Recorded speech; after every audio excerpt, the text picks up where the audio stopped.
సుబ్రహ్మణ్యమా ఎవరా? సుబ్రహ్మణ్యమా అక్క నువ్వు రాక ఏం చేస్తున్నావు? చీకట్లా పర్సనల్ పనిలో ఉన్నావా?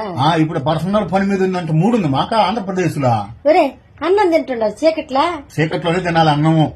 ఏమే కరెంట్ ఎందుకు ఆపేసుకున్నావు? రాత్రులు కూడా కరెంట్ ఆపేసుకుంటున్నావు. అంతే అక్క, చీకట్లోనే అలవాటు చేసుకోవాలి మనం. లైట్ నువ్వు లైట్ ఇవ్వకమా, నువ్వు లైట్ ఆఫ్, నువ్వు లైట్ ఆఫా? ఎసేం చెప్పు ముందు. ఈ మనిషి అంతే అన్న, ఎసైం చెప్తే కానీ లైట్ ఆఫదా? ఏమిలే, నువ్వు అన్నం తినేవాళ్ళని చూసినా, బిర్యానీ తినేవాళ్ళని చూసినా, కరెంట్ తినేస్తున్నారు ఈ మధ్య. కరెంట్ కూడా తింటాడు. ఆంధ్రప్రదేశ్ లో కూటమి ప్రభుత్వం కరెంట్ తినేస్తా ఉన్నారు. నీకు అర్థమయ్యేటట్టు చెప్తాను. జగన్మోహన్ రెడ్డి గారు ఉన్నప్పుడు ₹2.69 కరెంట్ ఇస్తున్నాడా?